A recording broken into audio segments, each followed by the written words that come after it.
Hi Repony, my name is Peachy Pegasus, but you can just call me Peachy. I figured you clicked on this video as you may suffer from art block or you want to explore more ways to stay creative without experiencing burnout. And in case you don't know, art block is referred to as the lack of creativity or inspiration, which sometimes happens to artists.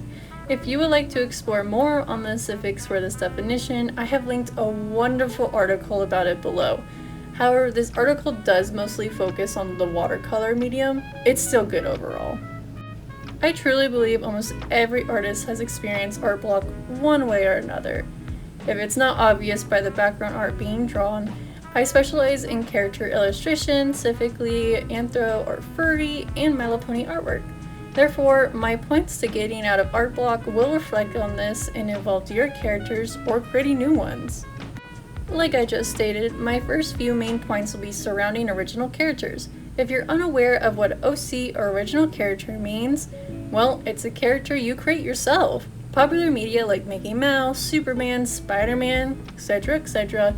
are super simple examples of original characters. Stanley can have a whole toy house full of his OCs, but we're not talking about Toy House today. That could be saved for another video. Overall, if you have a collection of OCs and suffering from art block, maybe try to develop their lore a bit more and their relationships with your other characters. I absolutely adore making unique personalities for my characters, as I try my best to stray away from them having the same personalities or something way too similar to my own, and figuring out how they would interact with each other.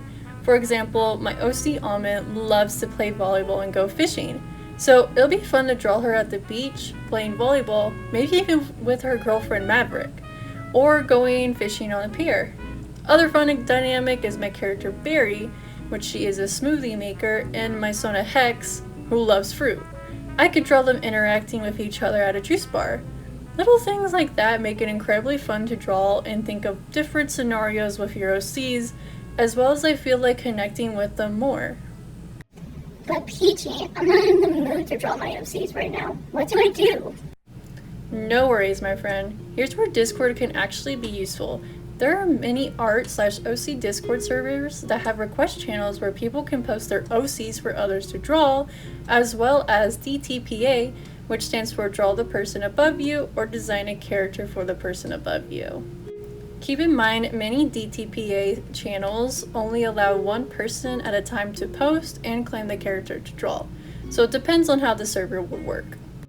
But this can be a fun way to explore new characters to draw in your style or work on your design skills. Okay, Peachy, I get it, but I love my characters and good with drawing them now, but something is lacking. I'm not sure I like my style. Have no fear. Trying out a new style or brush or even a different medium can help. I personally use Procreate and Ibis Paint X, I hope I pronounced that right, as my main art programs on my iPad, and both programs have a lot of fun, different, and unique brushes you can explore with. You can even tweak the brushes as well and make them your own. I am a bit more biased to use Procreate with this, as to my knowledge, the program does not limit you with how many brushes you can download. There are tons of free brush packs out there, and if you're okay paying a small dime for some, they're very inexpensive. I'm telling y'all, Google is free. If you just literally type in free Procreate brush packs, there's gonna be loads and loads of pages just for free brushes you could download right now. Ibis Paint X, on the other hand, will limit how many brushes you could download unless you have premium. You may even develop a new art style from this. Something that happened to me. I'm not really sure how other art programs do their brushes, I'm just only familiar with these two, but let me know in the comments below how other programs do brushes. Now, exploring a new entire medium can be mainly applied to my traditional artists. If you're used to alcohol markers, try paint or acrylic markers. I know that's something super popular right now.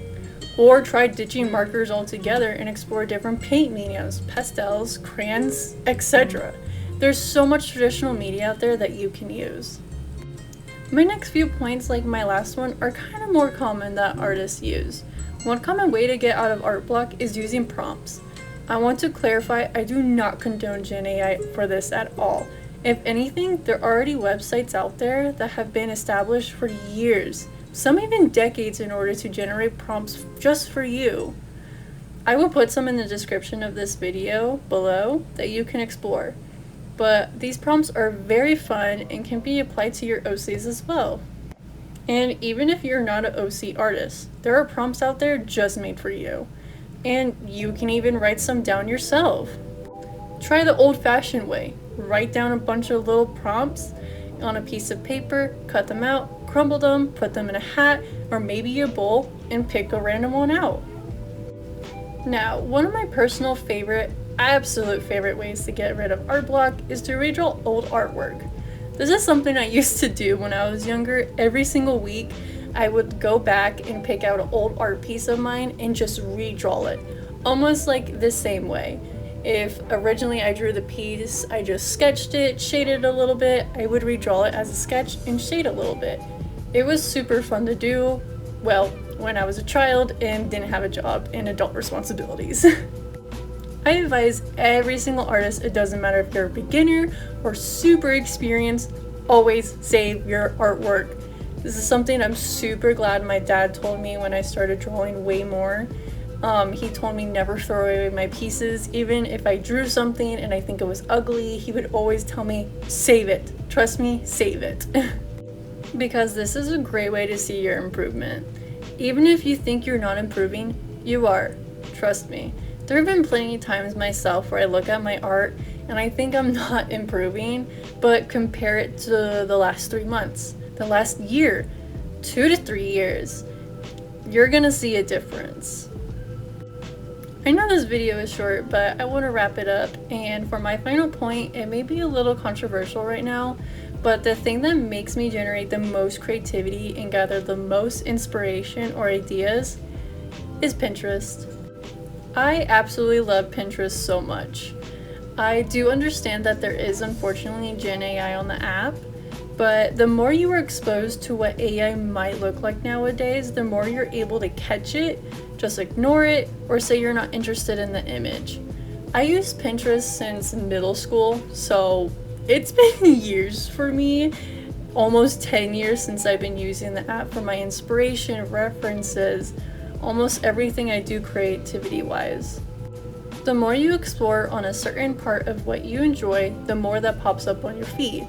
For example, a lot of references I use, I find them on Pinterest. A lot of mood boards that I use to create designs or adopts, I get them on Pinterest, especially recently.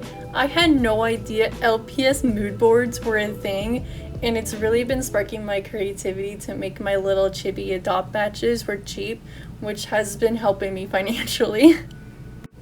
Now, that is going to be all my talking points about how I barely or never suffer from art block. If I missed anything, or you have input, or even if this video helped you, let me know in the comments below. I super appreciate it, and thank you so much for watching. If you are interested in this content, if you're an artist, if you're a furry, if you're a brony or a pegasister, feel free to hit the subscribe button down below.